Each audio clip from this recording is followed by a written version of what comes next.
Ok. Hola, buenas tardes a todas las personas que nos ven a través de nuestras plataformas de Facebook y YouTube. Bienvenidos a la tercera sesión del primer Foro de Medio Ambiente y Cambio Climático que estamos celebrando en el marco del Mes del Medio Ambiente. Mi nombre es Katia Pérez Pérez y soy la representante de Ficus Natur UAC. El día de hoy estamos abriendo con nuestra cuarta ponencia titulada la estadística del acceso al agua en México. Es presentada por Adolfo Carranza Chávez. Y bueno, les platico un poquito de su trayectoria. Adolfo Carranza Chávez es maestro en Economía Ambiental por el Centro de Investigación y Docencia Económicas, en donde se tituló con la tesis Análisis del consumo de agua en Nuevo León, un acercamiento econométrico a la ENIG. Es especialista en Economía Ambiental y Ecología por la Universidad Nacional Autónoma de México y licenciado en Relaciones Internacionales por el Tecnológico de Monterrey. Actualmente es facilitador de proyectos de agua en Operación Bendición México AC. Tiene 10 años de trayectoria en proyectos medioambientales y de acceso al agua. Ha colaborado con distintas instituciones como el Centro de Agua para América Latina y el Caribe AC, Fundación Cántaro Azul y Oxfam México. Es especialista en el derecho humano al agua en México, el cual ha estudiado desde una perspectiva, desde la lógica de oferta y demanda. Pues bienvenido, Adolfo. Muchísimas gracias por estar aquí, por aceptar la invitación. Yo voy a apagar mi cámara, pero aquí te estamos viendo. Muchas gracias y bueno, ahorita regresamos con ustedes. Te dejo la sala para ti. Muchas gracias otra vez y bueno, ahorita nos vemos. Muchísimas gracias, por aceptarme la ponencia. Y pues sí, efectivamente, el día de hoy les voy a platicar un poquito de lo que es la estadística del acceso al agua en México, pero como cambiada con una lógica un poquito más interesante, porque justamente como lo comenté, soy especialista en Derecho Humano al Agua y vamos a ponerle esta capita de complejidad sobre el derecho humano al agua a esta parte de estadística para ver dónde estamos parados, para ver qué tan bien o qué tan mal. Ahorita viendo los números nos vamos a dar cuenta de dónde estamos. Está esta parte del cumplimiento del derecho humano al agua. Claro, vamos a verlo de manera muy sencilla, no nos vamos a meter en un análisis más complejo, regresiones, cosas de ese tipo, no. No, vamos a hacer un masticadito como una primera introducción a este tema, y ya luego en otra oportunidad, si se puede, ya en otra oportunidad vamos a poder hacer un análisis más profundo. Pero justo, a ver, ahí está. Justo, pues lo primero que hay que entender es de dónde sale la idea. O sea, ¿de dónde sale esta idea de hacer un análisis tipo del derecho humano al agua y al saneamiento? Y pues bueno, la lógica nace, no es un derecho reciente. O sea, es un derecho reciente, no es uno de los derechos originales, a pesar de que parece como muy fácil, muy lógico pensar que sí, todos debemos de tener derecho a agua, porque si no, sin agua no podemos vivir. Pero no, en los 40, cuando se hizo la Carta de Derechos Humanos, pues se pensó que esta parte de acceder al agua iba ligada al derecho a la vida, al derecho a la salud, y era, y era como que muy obvio.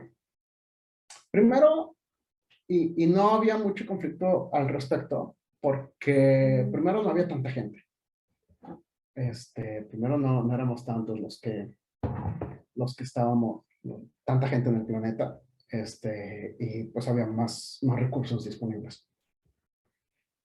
Sin embargo, pues la idea fue evolucionando un poquito más. En los 70s, en algunas declaraciones del Consejo Económico y Social, se empezó a mencionar como en un parrafito o en una línea, se empezaba a decir el derecho al agua, o más bien el fraseo correcto era que la gente tenía derecho a una cierta cantidad de agua para poder bañarse, para poder, como para poder cumplir con esta parte de higiene. Y ya en los 90s es cuando empiezan a formarse esta parte más fija de lo que es en realidad el derecho humano al agua. En los 90s hay un texto muy importante que todos los que estudiamos este tipo de cosas conocemos, que es de Peter Leik, que se llama así específicamente, The Human Right to Water, el derecho humano al agua. Y hace una explicación un poquito más compleja, en donde ya empieza a definir parámetros y de qué se trata, que eso es algo que ahorita vamos a ver. Y ya para 2010 ya Naciones Unidas empieza a decir, bueno, ¿sabes qué? Es hora de reconocer el derecho como tal. ¿Por qué? ¿Por qué es importante reconocerlo? Porque esto permite que se puedan definir políticas públicas fijas, o sea, enfocadas a garantizar acceso. Si es parte de los derechos, los que estudian leyes, los que estudian políticas públicas, saben que si existe este apartado específico sobre algún cierto derecho, se puede trabajar de manera directa, no se tiene que trabajar como un anexo a otro tipo de proyectos, o un anexo a otro tipo de ideas, y demás. Y este fue como uno de los principales impulsores. ¿Por qué? Porque durante los primeros 15 años del siglo XXI, pues estaban los objetivos del milenio. Y los objetivos del milenio era acabar con la pobreza, acabar con el hambre, que la gente también tenga una vida digna, y no estaba el agua. Y cuando empezaron a ver las problemáticas, cuando empezaron a intentar rascar, resolver este tipo de problemas, pues se dieron cuenta que el agua era un punto central que no estaba como muy bien definido. De ahí sale esta idea de reconocerlo en 2010. 2 años después en México se reconoce, en febrero de 2012 se reconoce en el Congreso, ya hace casi 10 años, ya hizo 10 años de hecho, este reconocimiento del derecho humano al agua.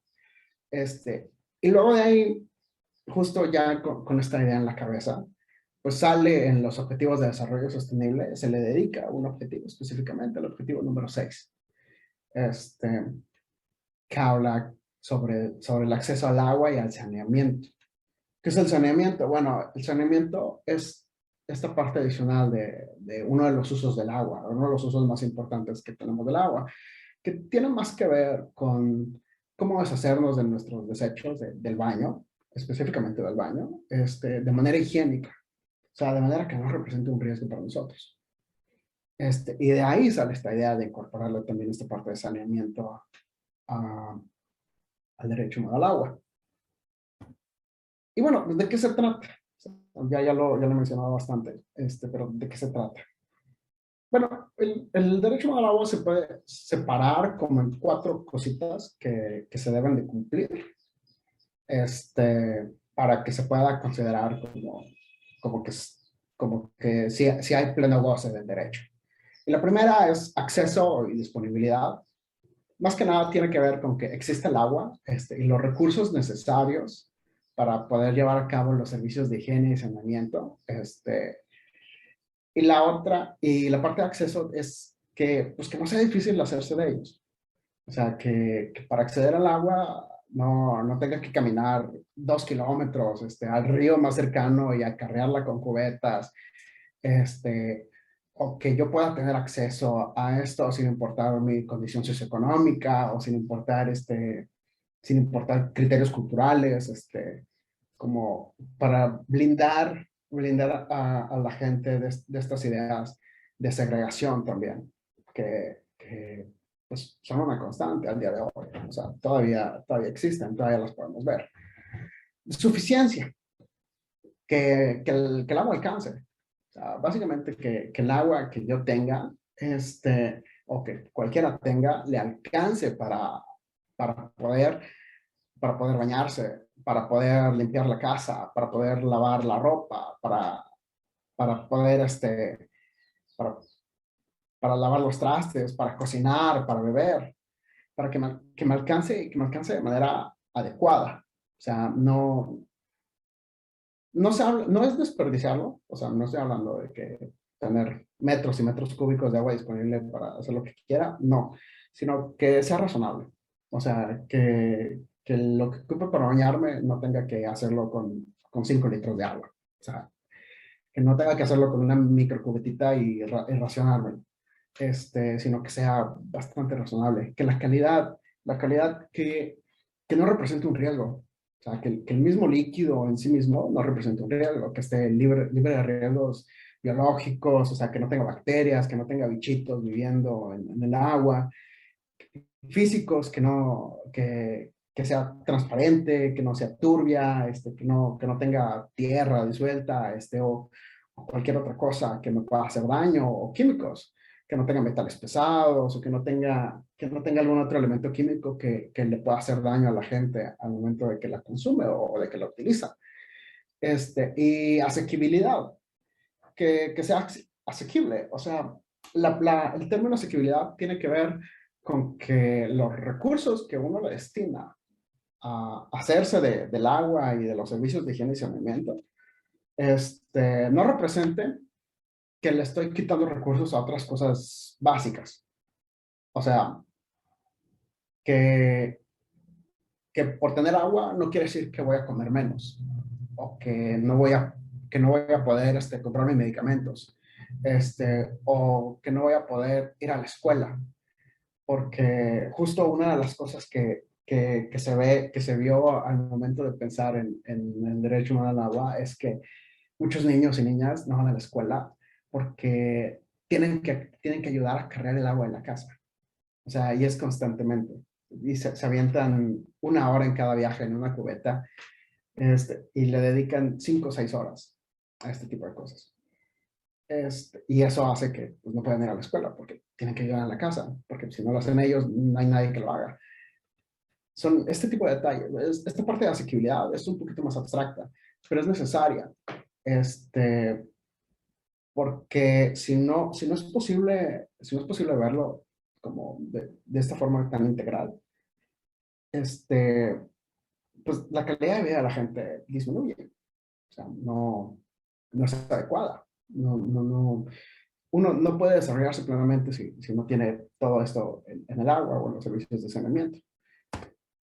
Y bueno, y una vez como que ya explicadito, más o menos de qué se trata, pues vamos a ver cómo se mide. O sea, porque una cosa es lo que yo te platico, como se los estoy platicando ahorita a ustedes, pero de seguro en la audiencia, o probablemente ustedes, tengan en la cabeza ideas distintas sobre qué significa que el agua sea suficiente, sobre qué significa que le alcance el agua, qué significa que sea asequible, o sea, que los recursos que le invierten no sea tanto. Y si quiero ser completamente transparente con ustedes, es que no hay un consenso. O sea, no hay una idea de así se mide la asequibilidad, así se mide el acceso, así se mide la disponibilidad, así se mide la suficiencia. Pues no la hay. Desafortunadamente, como los indicadores que hay, que cada país ha desarrollado para hacer estas mediciones, pues no coinciden, porque la pregunta que se hacen y los criterios que se utilizan son muy diversos. Esta es como la parte más complicada de todo esto. Y justo por ejemplo, uno de los esfuerzos más importantes que existe para hacer esta medición inicial de cómo está el derecho humano al agua es el Joint Monitoring Program de Naciones Unidas, que hablan sobre el acceso al servicio de agua, el acceso al servicio de saneamiento mejorado, y hacen una definición de qué es agua potable mejorada, qué es una fuente mejorada, o sea, que pase por un proceso de filtración o de purificación para que no sea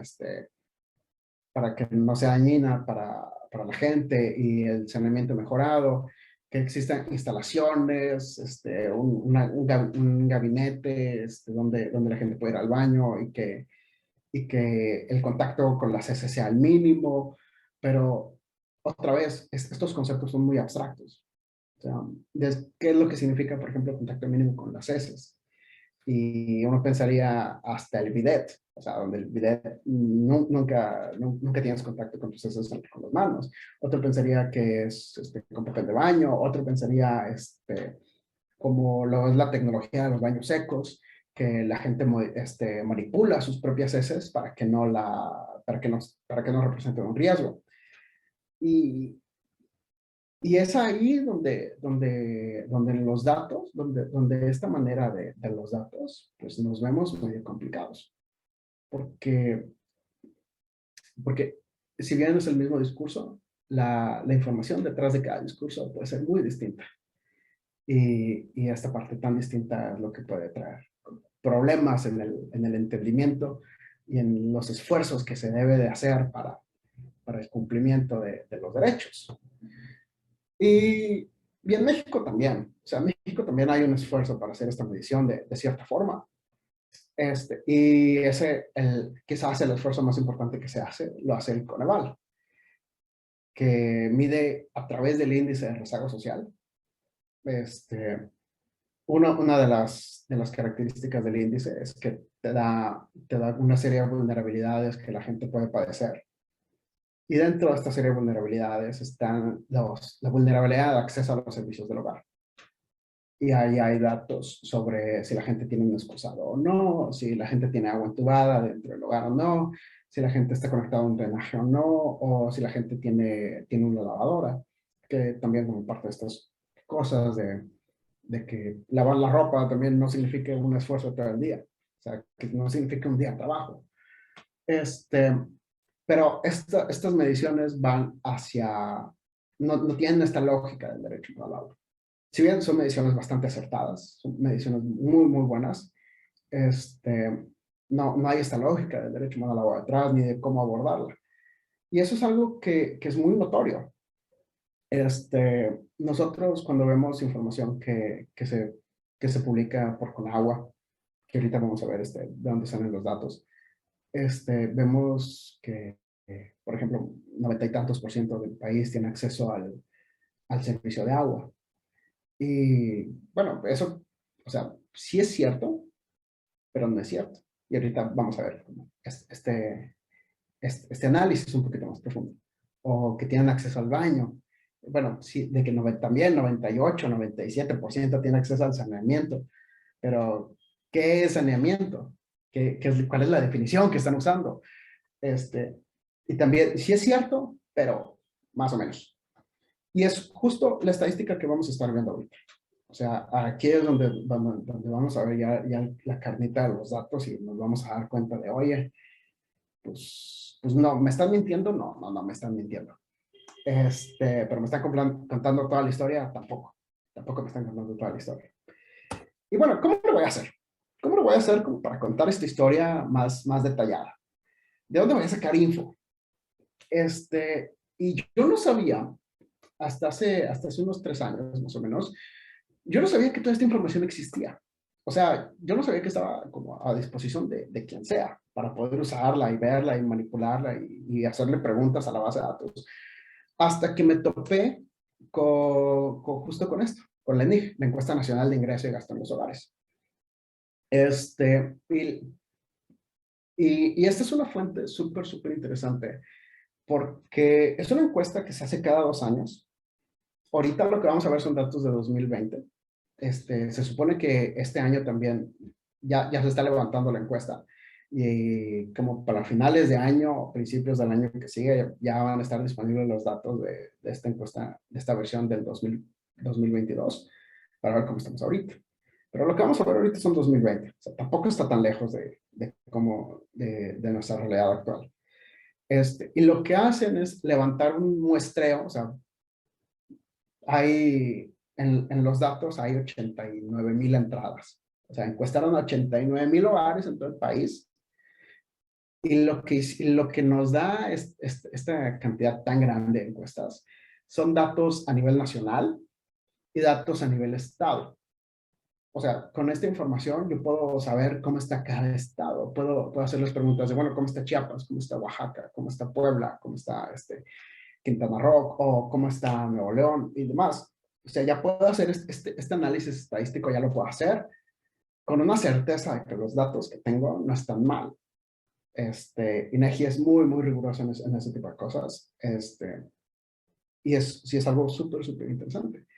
Y es un análisis que casi no se ve. O sea, este análisis casi no se ve.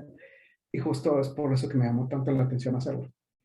Pero justo de aquí voy a sacar los datos. Cualquiera que quiera verificar mis números puede meterse al ENIG, jalar los microdatos y hacer las preguntas. O sea, hacer las mismas preguntas que yo voy a presentarles ahorita, para que vean pues, que no me estoy sacando cosas de la manga. Y bueno, ¿cómo vamos a hacer estas mediciones? Vamos a hacerlas como con cuatro indicadores, en las que vamos a ver cuál es el tipo del acceso al agua que tiene la gente.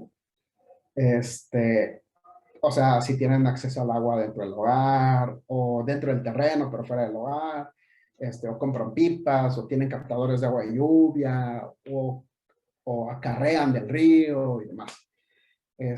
Y los que tienen acceso al agua en su casa por algún sistema, si tienen tandeo.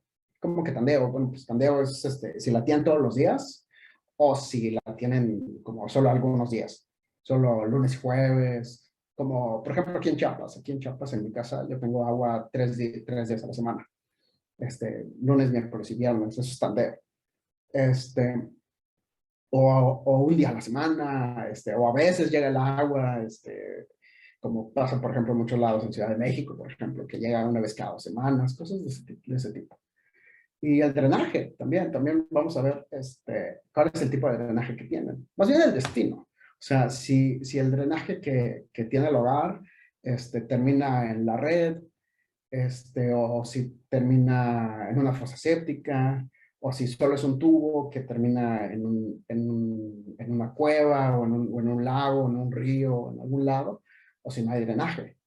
Justo, también estas partes como más, que parecen hasta obvias. O sea, uno cuando se hace esta pregunta, pues sí, o sea, de nada me sirve tener agua si no tengo hacia dónde deshacerme mi agua sucia en alguna manera, de alguna manera segura o de alguna manera decente. Y además,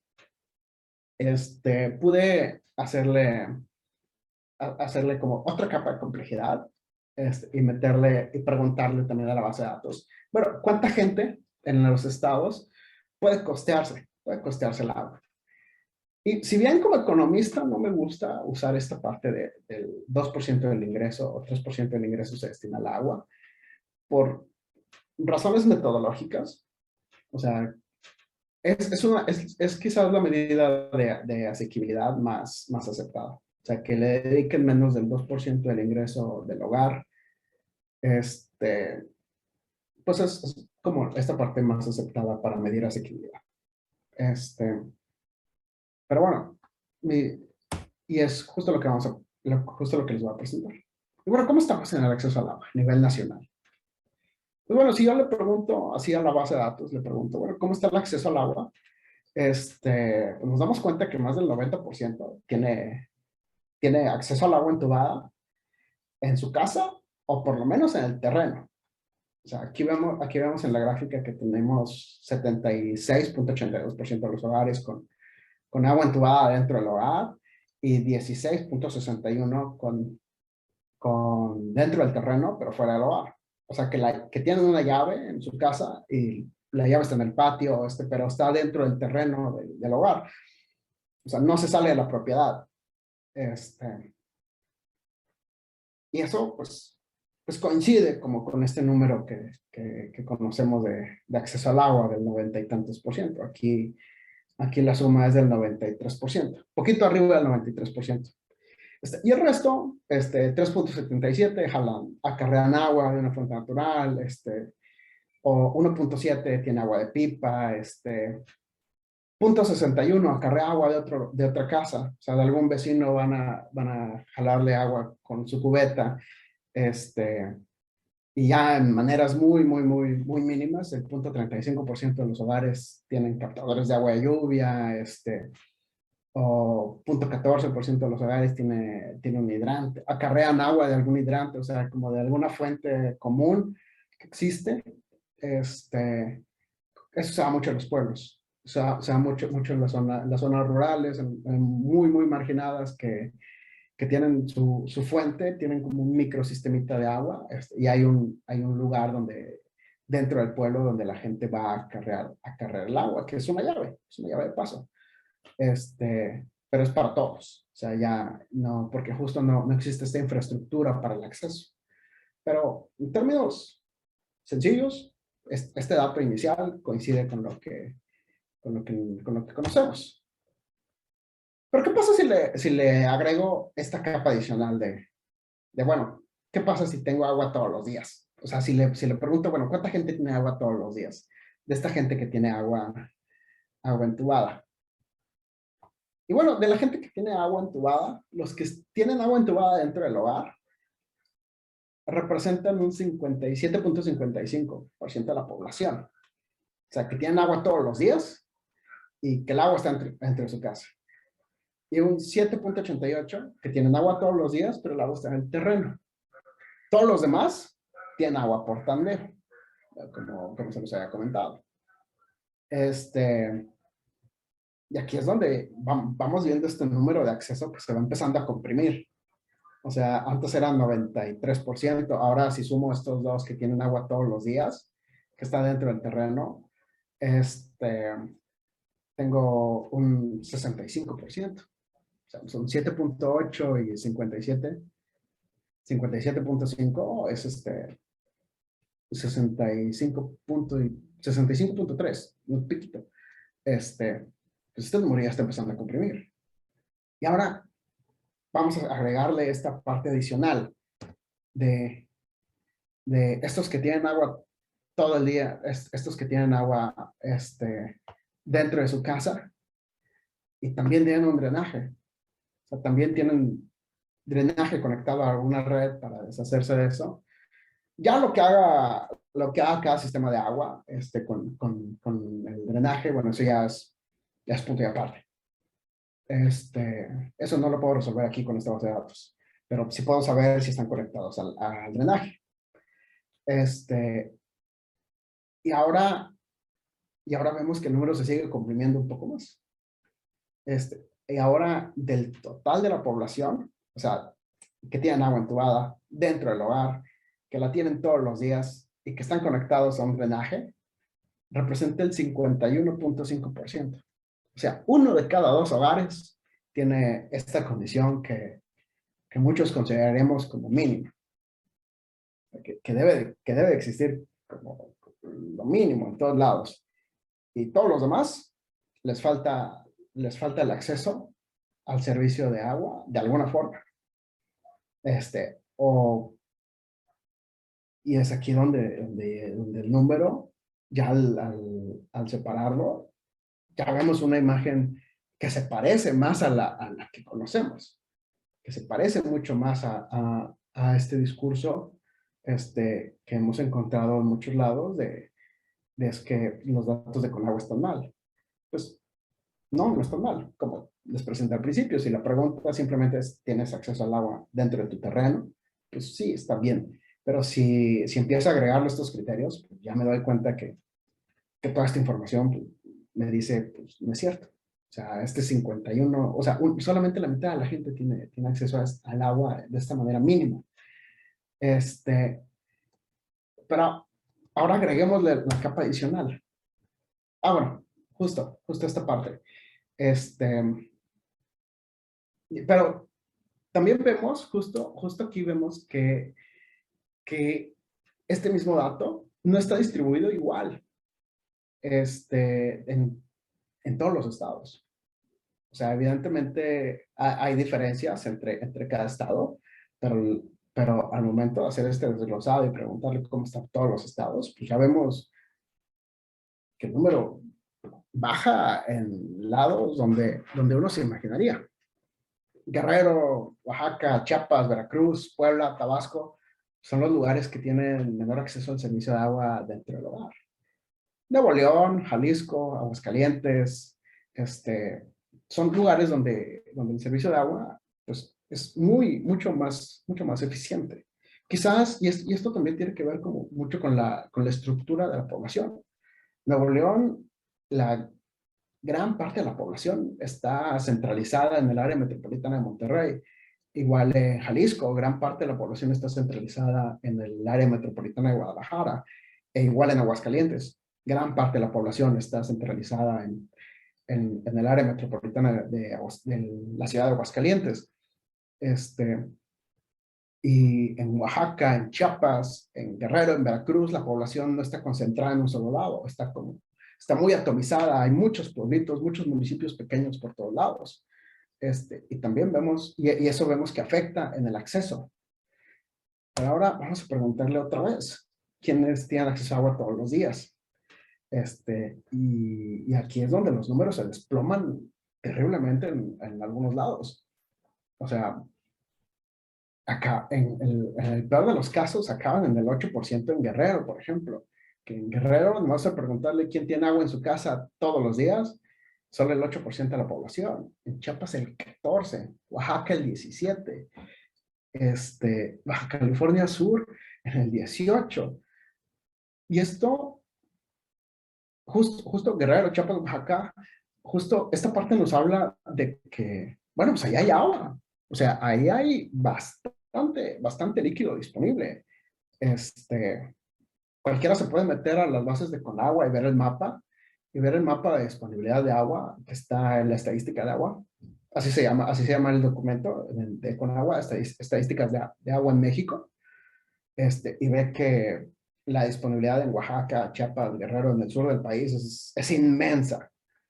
O sea, la cantidad de millones de metros cúbicos que hay es estratosférico comparado con el resto del país. Sin embargo, este acceso pues, se desploma. Y como vemos en el nacional, queda en el 58%. O sea, también se empieza a comprimir más y más y más.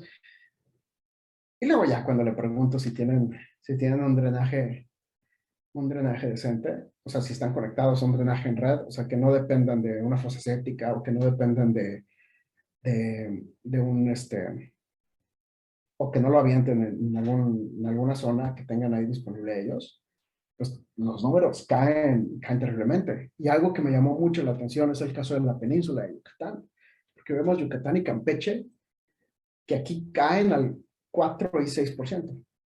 O sea, si me regreso un poquito al número anterior, Yucatán está aquí en el 82% que tienen agua y tienen agua todos los días. Y Campeche está aquí en el 57%, que también no es muy bueno, pero este desplome al 4 al 6% es radical. ¿Y qué quiere decir? Que todo su drenaje está muy mal manejado. Se termina en lagos donde no debería terminar. Termina en cenotes, termina en una fosa séptica, y esta fosa séptica con frecuencia se terminan infiltrando o no hay, o no se le da tratamiento a los desechos. Y esto pues es negativo y afecta de manera negativa. Irónicamente, con la situación tal que está pasando, Nuevo León se encuentra así como en la parte más alta del índice. Si nos damos cuenta que Nuevo León está en la parte más alta del índice con 93%. O sea, el 93% de la población tiene agua en la casa todos los días y tiene un drenaje que está conectado a la red. Pero pues, ahorita no hay agua. Ahorita lo vemos en las noticias, lo vemos constantemente que no hay agua en Nuevo León. Y ahí sí es porque no hay recurso disponible. Pero, ¿qué es lo que pasa? ¿Cuál es la parte más difícil? Bueno, ahorita les explico también esta parte más difícil. Pero justo también al agregarle esta parte de que el gasto en agua sea menos del 2% del ingreso, ya vemos que el número colapsa absurdamente. O sea, a nivel nacional, 44% cumple como con estos 4 criterios que nos parecerían sencillos, relativamente simples. Y todos los demás, pues, cojean de algún lado o de varios lados en todo esto. Y aquí es donde ya vemos las diferencias graves de este asunto. Y justo aquí era donde les iba a explicar lo de la parte de Nuevo León. O sea, ¿por qué Nuevo León ahorita tiene ese problema que tiene ahorita? Es justamente por esto, por su capacidad de almacenamiento. Los hogares en Nuevo León no tienen capacidad de almacenamiento. ¿Qué me refiero con esto? Bueno, en la ENIC también viene una pregunta de si tiene un tinaco, si tiene una cisterna, una pileta, un aljibe, algo. O sea, también preguntan, bueno, ¿tienes algo donde guardar agua? Ya la gente dice sí o no.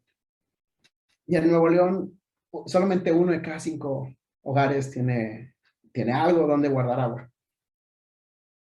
Todos los demás no tienen donde guardar agua. Y es ahí donde se vuelven muy vulnerables a esta parte de que les entre el agua por tandeo. Porque como no hay tinaco, no tienen donde almacenar el agua, no tienen nada, pues solamente están a merced para su uso del agua, solamente en este margen de tiempo que se les da ahorita. Y eso pues es lo que hace que esté tan grave la situación como está ahorita.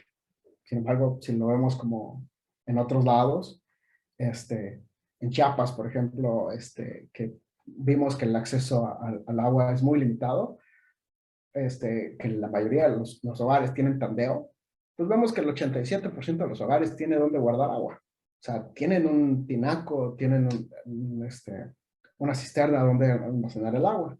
Que y esta se llena cuando se permite, cuando les entra el agua, y ya está, y va a estar ahí guardada dentro de cada hogar, disponible para cuando sea necesario utilizarla. Pero esto no es ideal. O sea, esta parte no es ideal porque cae dentro, o sea, pone la responsabilidad en las personas, pone la responsabilidad en el usuario para que ellos se ven obligados a hacer esta inversión de esfuerzo y recursos en tener sistemas caseros de almacenamiento para poder tener el recurso disponible todo el tiempo. Y pues eso es algo que no se puede en todos lados. O sea, no todos los hogares tienen esa capacidad de poder hacerse de un tinaco, de poder hacerse de maneras de almacenar el agua. Y pues eso está mal. O sea, eso no es a lo que deberíamos de aspirar. Deberíamos de aspirar a que el sistema funcione bien para todos. Y ahora, con este indicador de acceso al agua, que ya les mostré, que ya les enseñé cómo se arma, cómo lo armé y cómo llegué a que la gente tiene el 44%, pues vamos a ver un poquito las diferencias conforme a la población. Y una de las diferencias que más pensamos, que más pensaríamos, sería la diferencia entre hombres y mujeres. Al ENIC también le puedo preguntar quién es la cabeza del hogar. Si la cabeza del hogar, o sea, quien toma las decisiones es un hombre o una mujer. Y puedo separar este indicador en ambas. Y vemos que curiosamente, los hogares que están liderados por mujeres tienden a tener más acceso al agua en estos sentidos que los hogares liderados por hombres. Aquí lo vemos justo en el 42.72% en los hombres contra el 45.69% en los hogares liderados por mujeres. O sea, ahí hay una diferencia importante. Este 3% de miles de hogares pues, es significativo. O sea, ahí hay una tendencia, hay un algo, hay un porqué. Y este es el que más me llama la atención. O sea, aquí lo que hago es diferenciar este indicador de acceso al agua ahora por estrato socioeconómico. Y cuando lo divido por estrato socioeconómico, ya vemos aquí qué tan grande es la desigualdad. Sabemos, por intuición, nosotros podemos saber que los hogares de clase alta, un estrato socioeconómico alto, pues van a tener mejor acceso a estos servicios de agua y saneamiento que los hogares que están clasificados como bajos. Pero la diferencia aquí es abismal. O sea, los hogares que se clasifican como bajo, el 94% no cumple con, con esta idea tan sencilla que les he ido presentando contra los de los altos, que es el 75.47%. Justo vemos cómo el cambio es tan drástico en esta parte por el estrato socioeconómico. ¿Y qué quiere decir esto? Que el acceso al agua no está, la lógica del acceso al agua no es por cantidad de líquido, es por infraestructura, es por capacidad de los hogares de poder invertir en todo esto. Y aquí es donde vemos como las diferencias más sustanciales en esta diferencia del acceso. Además, también me tomé la libertad de hacer el análisis también con el acceso a los sanitarios.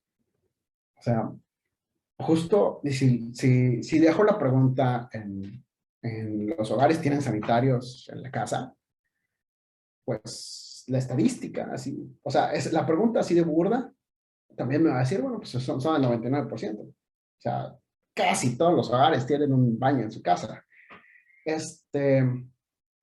O sea, sí, pero esto lo único que nos resuelve es la cantidad de hogares que no van al baño al aire libre. Es lo único que resuelve, la única duda que resuelve. No resuelve nada sobre el estado del sanitario. Y aquí también le puede ir agregando este nivel de complejidad.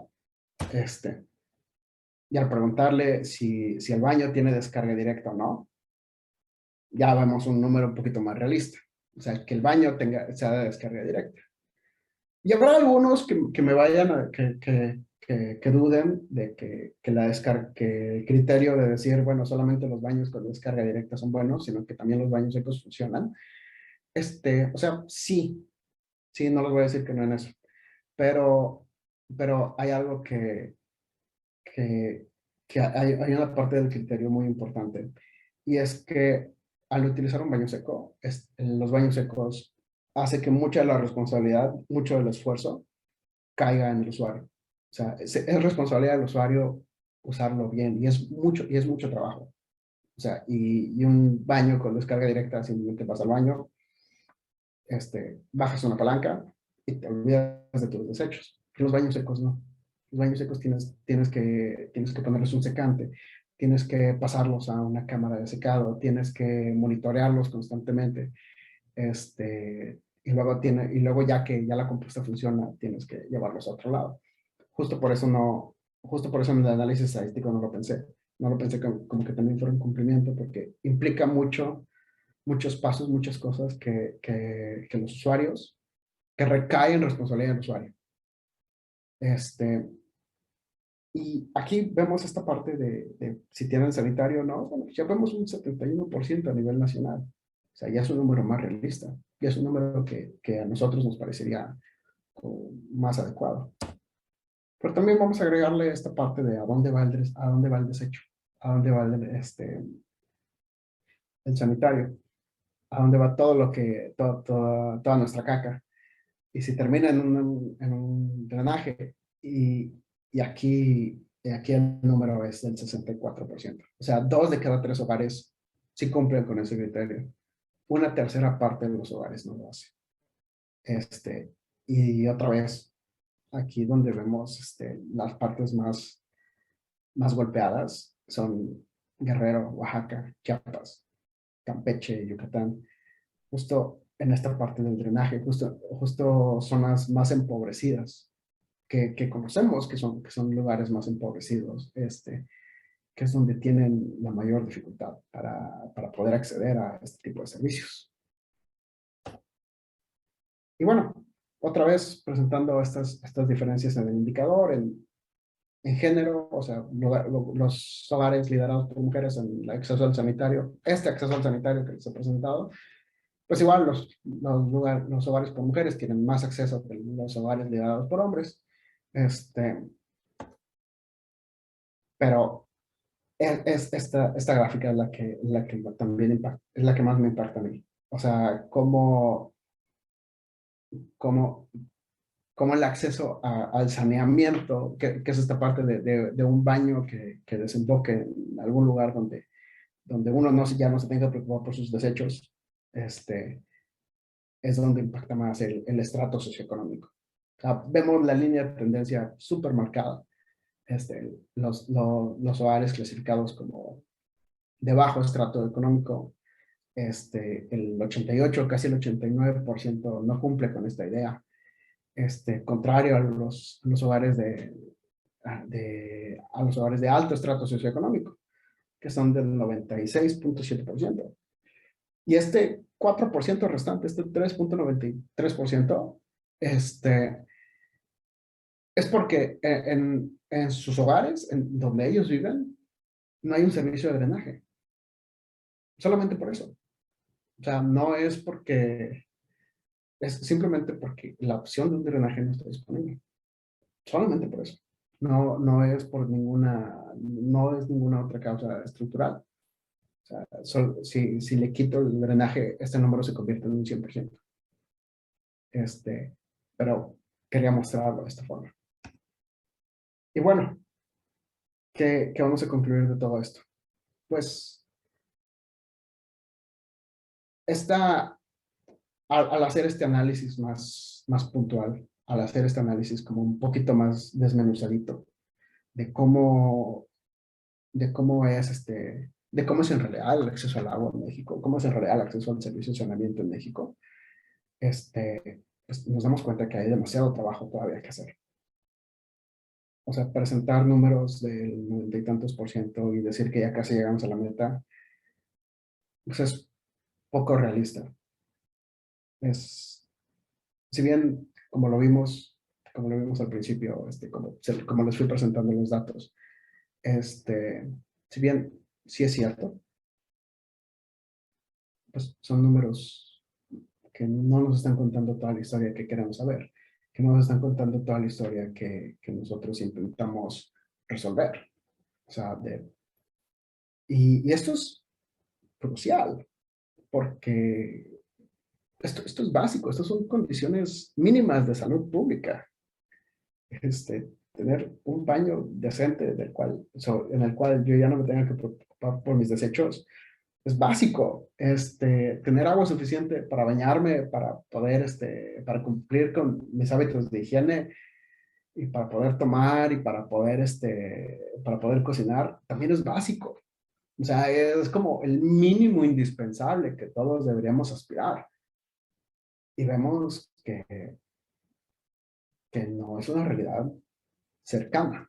O sea, que la mitad, uno de cada dos personas en todo el país no cumple con este criterio. Y es algo que me gustaría dejar a la reflexión. O sea, pensarlo, porque algo que me he topado mucho en estos años de dedicarme al derecho humano al agua es que es un problema al cual la gente no le dedica tanto tiempo. Es un problema al cual la gente cree que es algo que ya está solucionado o que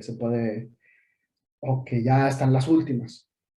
Y la verdad es que, pues no es cierto. La verdad es que es un problema bastante grave, es un problema que sigue afectando la vida de las personas, porque sin estas cosas mínimas, la calidad de vida es menor. Uno se enferma más, uno no le puede dedicar todo el tiempo a todo lo que uno quisiera hacer, porque tiene que dedicar esfuerzo a tener agua. Este, y es justo algo que es justo, o sea, es lo que yo he trabajado todo este tiempo. Y es algo a lo que quizás deberíamos de dedicarle un poquito más de esfuerzo, de ver cómo estas desigualdades sociales, al rascarle un poquito nos damos cuenta de que son bastante duras. Y bueno, creo que lo puedo dejar aquí, para ver si hay alguien que quiera hacerme alguna pregunta o alguna duda que tengan por ahí. Con gusto tener tiempo de contestarla. Muchísimas gracias, Adolfo. Wow, es un tema muy interesante y un poquito decepcionante, en verdad. O sea, lamentablemente, o sea, los estados que tienen más agua, que tienen más reservas de agua, son los que menos distribución o infraestructura tienen, menos acceso al agua tienen. Muchas gracias. Estamos viendo si hay algunas preguntas. Todavía no se animan a hacer preguntas, pero lo podemos, nos podemos esperar un ratito. Mientras, a mí me llama muchísimo la atención de Nuevo León. Y yo creo que a todas las personas aquí nos llama muchísimo la atención la situación por la que está pasando en Nuevo León. Qué pasa en Nuevo León? A mí no me queda del todo claro que sea la capacidad de almacenamiento. No lo sé. Por ejemplo, siempre ha tenido Nuevo León la misma capacidad de almacenamiento. ¿Qué lo hace diferente, Adolfo, de ahora y antes? O sea, me refiero a lo mejor un año antes, donde había mejor distribución o a lo mejor infraestructura, mantenimiento, no sé. ¿Qué es lo que lo hace diferente? Porque la capacidad de almacenamiento, solamente es eso, Adolfo. ¿Cómo ves ahí? Porque bueno, solamente quiero dejar en claro que Adolfo es de Nuevo León y que estás trabajando ahorita en Chiapas, pero me llama mucho la atención este tema de Nuevo León. Y bueno, a ver, me gustaría que, no sé, si tienes alguna respuesta ahí. Claro.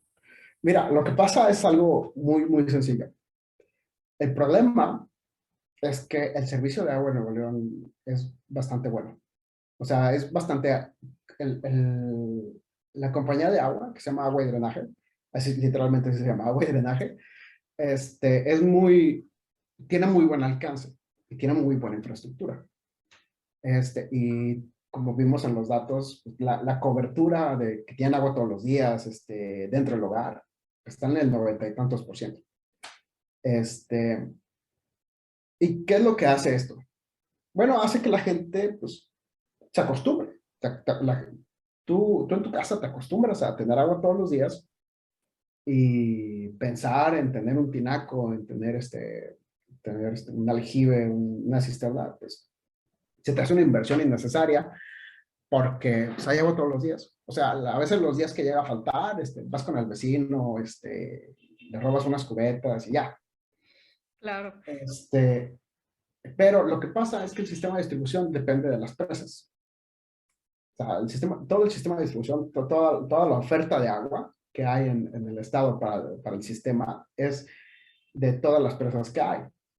Y si la presa no se recarga, se acaba el agua. O sea, no es que el sistema sea malo, es que no hay agua en la presa, Claro. no llueve. Y como no llueve, pues en algún punto se te acaba el agua y no importa lo buena que sea la infraestructura, si no hay nada que bombearle, Sí. nada va a llegar del otro lado.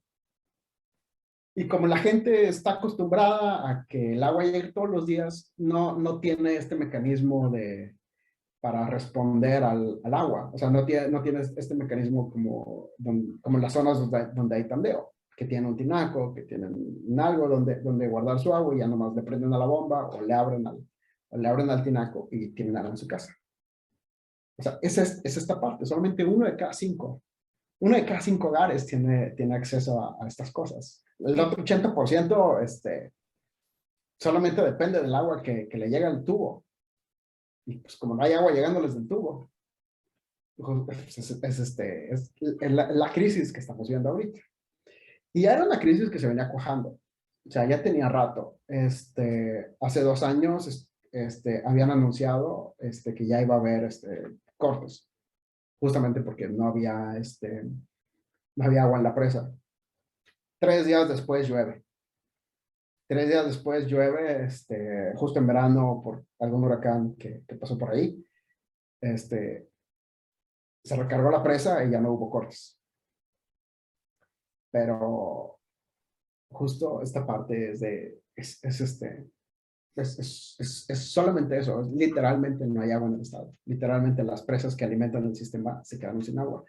Y algo que también debemos comprender es que la demanda del recurso, o sea, o sea, ¿en qué se va el ingreso del agua? No es en servicio doméstico. Tampoco es en la industria. Por mucho que veamos en los memes, mucho que veamos así de FEMSA abriendo la llave, Coca-Cola. ¿qué es FEMSA? O sea, es Coca-Cola FEMSA, Ajá. o Cuauhtémoc Moctezuma, Heineken ahora, no, ahí no está el grueso. El grueso de la demanda de agua, no solamente en Nuevo León, sino que todo el país, es riego. Es riego para producción de alimentos. Claro. Ahí es donde está el grueso de la demanda. Ganado. Ahí es donde debes de tumbarle o sea, ahí es donde debes de hacerlo más eficiente. O sea, porque en realidad el consumo doméstico, o sea, lo que usamos nosotros en nuestros hogares, representa un 10%, 14 a nivel nacional, 14% a nivel nacional. Varía dependiendo de cada estado. Lo que representa la industria, las concesiones que se hacen en la industria, son alrededor del 10% también, o sea, a nivel nacional. O sea, el 74% es para riego, 74%, 7.4 litros de cada 10 que se concesionan son para riego, son para agricultura, son para producir alimentos, o producir, sí, son para regar plantas, son para regar plantas para otra cosa.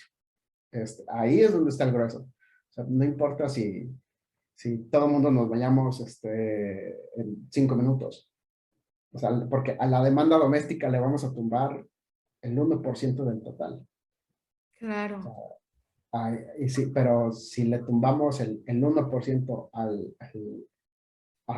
la demanda agrícola, pues no es lo mismo. Es una parte muy sustancial de demanda de agua. Una, Es, perdón, una pregunta ahí. ¿Sabes si hay algún porcentaje, o sea, si dentro de estas mediciones, dentro de este sector que es el riego agricultura, hay un porcentaje que te diga que esta agricultura o este porcentaje de la agricultura es para alimento de ganado o el índice mezcla todo? el índice lo que hace es, o sea, el índice, o sea, las concesiones, lo que hace es, te dice cuánta agua se gastó en riego. Y te puede decir qué regaron. O sea, te puede decir si regaron maíz, si regaron trigo, si regaron tomates, lo que sea. O sea, te Ajá. pueden decir qué regaron. ¿Cuál es el destino final de ese producto? Ya no carece el matching. O sea, ya no da el análisis, la estadística ya no da. Ok. Porque porque si existe ese dato, o sea, si existe en otro lado, si existe un dato del total de producción de maíz, tanto por ciento se va a procesar nuevamente para hacer fructuosa o para hacer alcohol o hacer otra cosa, y tanto por ciento se va para consumo directo, o sea, para hacer tortillas y demás. Pero de esa producción total viene mezclado lo que va con riego y lo que es de temporal. Ujú.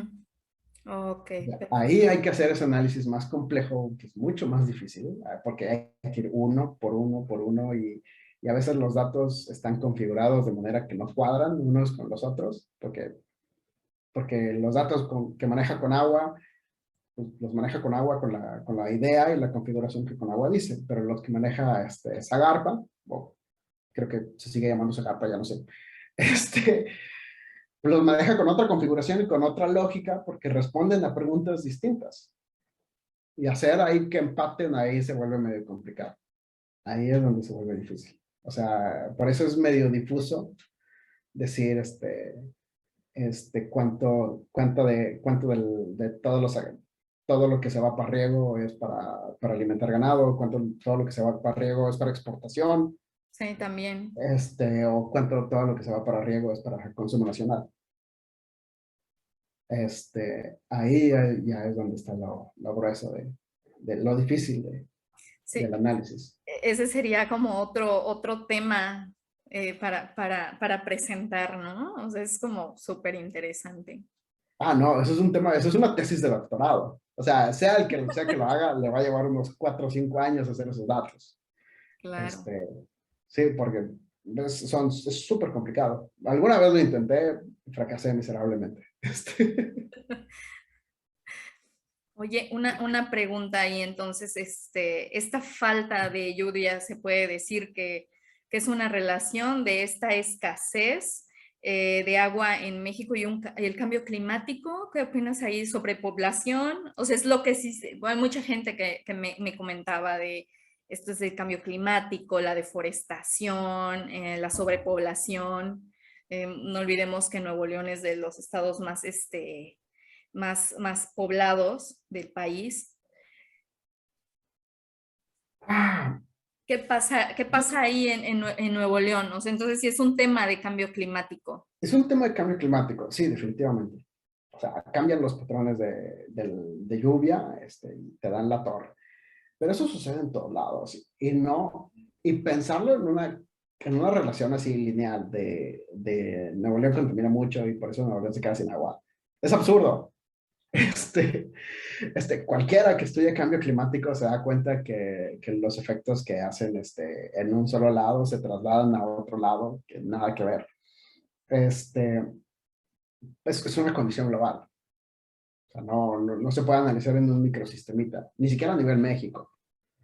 O sea, eso también, la condición climática en México no depende nada más de lo que haya, de la actividad económica contaminante o lo que sea que haya en Nuevo León, en México, en todo el país, sino depende de lo que pasa en muchos lados. Claro. O sea, pero sí, definitivamente es una consecuencia del cambio climático. Sí, eso sí es completamente cierto. Y va a volver a pasar. O sea, va a volver a pasar. Va a volver a suceder. Y ahí es donde debemos de repensar justamente qué es lo que va a significar.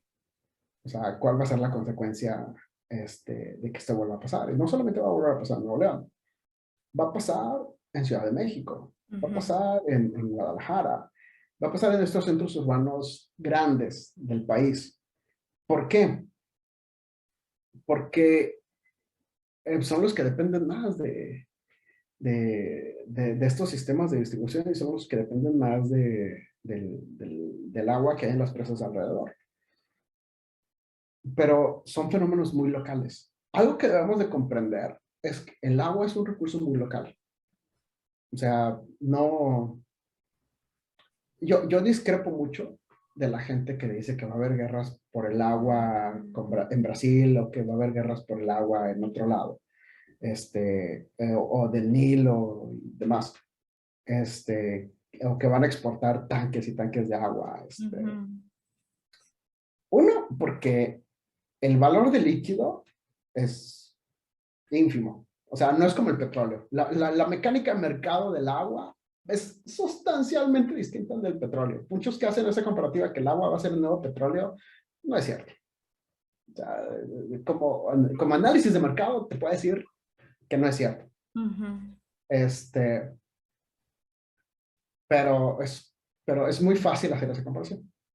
Pero es un bien muy local. Y como es un bien muy local, depende mucho de las estructuras de la cuenca. O sea, sí va a haber problemas, sí va a haber problemas con regiones vecinas, va a haber problemas de cuenca.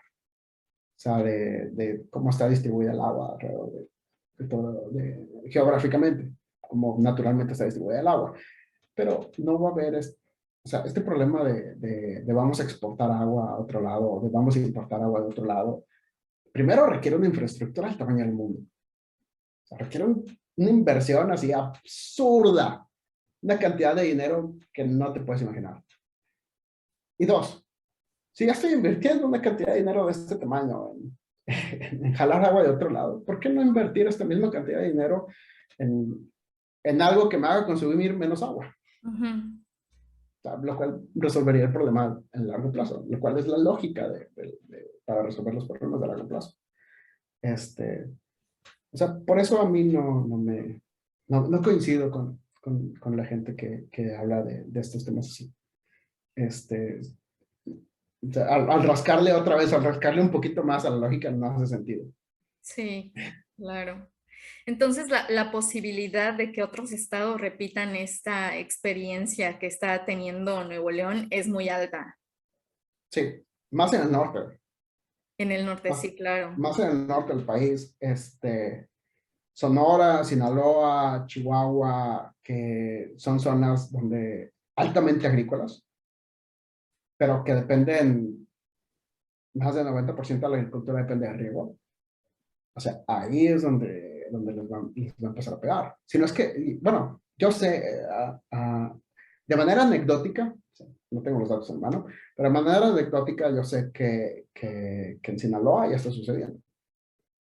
O sea, ya empieza a haber problemas por el riego, para todas las hortalizas que hacen allá. Y toda esa hortaliza es de exportación. O Ujú, sea, la gente depende de eso para poder tener un ingreso. O sea, no lo hacen para consumo, lo hacen para exportar. ujú. Este, y ahí es donde ya están empezando a haber problemas. En Baja California hubo ¿cómo se llama? En La Paz hubo un problema hace 2, 3 años, justo por el agua con los viñedos, que es agua de riego. Los Sí, viñedos dependen de riego no era La Paz, era en Tijuana. En Tijuana, y en Tijuana se quedaron sin agua como por 2, 3 semanas. Y un problemón, pero ya está pasando. O sea, y va a volver a pasar, va a seguir pasando. Eso es como lo decepcionante. Va a seguir pasando. Este, Una y va a pregunta haber- ahí. ¿Sabes cómo están nuestras reservas de agua a nivel nacional comparadas con otros países? depende. Justo como lo comento, como es algo muy local. O sea, decir a nivel país, México tiene, donde yo me acordaba, eran 400 y pico millones de hectómetros cúbicos, o sea, de 100 por 100 metros. Pues es muy relativo, Sí, claro. porque mucha de esa agua está aquí en el sur, está aquí en Chiapas, en Tabasco, en Oaxaca. Y decir que se puede hacer uso de ella, pues, o sea, el agua existe, sí. ¿Puedes hacer uso de ella? No tan fácil. Sí, considerando Este, también nuestra infraestructura. exacto, o sea, no hay la infraestructura. Este, justo por eso hablar de esta manera de decir, si hay reservas de agua en México. O sea, sí, pero ¿qué puedes hacer con ellas? Ya es la parte más complicada. Sí, yo creo que Después, ahí muchas personas todavía siguen con la expectativa o la esperanza de que la tecnología pueda desalinizar el agua del mar. ya lo hace. De hecho, en muchos lados es mucho más barato desalinizar agua, Ajá. que traerla de otro lado. O sea, por eso digo que es un bien terriblemente local. O sea, económicamente no hace ningún sentido importar y exportar agua. O sea, Sí. no costea. Este, O sea, pero sí. podríamos tener la esperanza entonces de confiar en nuestra tecnología. Pues sí, pero no. O sea, yo no le aposté. Yo sí quisiera apostarle a eso, pero yo le apostaría más a, a empezar a dejar de depender de la agricultura de riego para que la gente tenga un ingreso. Ujú. O sea, yo le empezaría a apostar más a esta idea de que haya una transición hacia una economía que hagan otra cosa. O sea, que la gente pueda trabajar haciendo otra cosa. Y eso naturalmente va a disminuir la demanda de agua. Naturalmente va a empezar a disminuir la cantidad de gente que se dedica a la agricultura porque pues, va a ser mejor negocio dedicarse a otra cosa. Pues sí, también. O sea, yo le apostaría más a eso. Pues, O sea, pues los, producir lo suficiente para poder comer, porque si no, claro, pero empezar a demandar agua, a empezar a disminuir la demanda, porque la gente se empieza a dedicar a otra cosa. sí. Pues Porque eso es lo que mucho, hace, perdón, eso es lo que hacen los países desarrollados, ¿no? Importan todo tipo de frutas, verduras y X productos y lo que exportan es materia ya Exacto, convertida. Ajá. exacto. O sea, más que eso, o sea, empieza, empiezan a dejar de depender de lo que producen localmente. O sea, empiezan a dejar de depender de lo que producen localmente para tener un ingreso.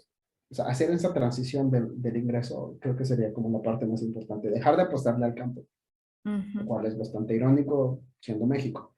Pero, pero yo empezaría a dejar de apostarle al campo y empezar a apostarle a otras cosas. Sí, aunque también, no sé, ahí sería como una cuestión de un doble juego también, depender, que nuestra agricultura dependa de otros países y también, o sea, no sabemos, no sabemos cómo se hayan sembrado o, bueno, digo, está muy sonado esto de los alimentos transgénicos y todo eso, entonces también sería ahí una cuestión que... Sí, ya estás metiendo capas y capas y capas de complejidad que a lo mejor no Sí. podemos resolver ahorita. Pues muchísimas gracias, Adolfo. Yo creo que es un tema de los más importantes en estas cuestiones de medio ambiente, el agua, todos estos temas de agua y la dependencia son temas que no se pueden dejar, que no se pueden dejar atrás. Y yo creo que toda la gente tiene el derecho de saber cómo están las estadísticas en nuestro país en términos del manejo del agua. Ujú. Pues nuevamente, Adolfo, muchísimas gracias y no hay más preguntas. Entonces, si alguien tiene alguna otra pregunta, puede dejarla igual en Facebook o en YouTube y nuestro compañero Adolfo pues va a hacer lo posible por contestarlas allá. Muchísimas gracias otra vez, muchísimas gracias a todas las personas que nos ven en Facebook, en YouTube. Y bueno, nos vemos la próxima semana, que ya es la última, cerramos este foro. Y bueno, no me voy antes sin agradecer el trabajo de mis compañeras atrás, Laura, Lara y Aurelia. Muchas gracias. Muchas gracias, Adolfo. Y muchas gracias a todos los que nos están viendo. Entonces nos vemos la próxima semana. Cuando quieras. Hasta luego. Ok, Cuídense. hasta luego.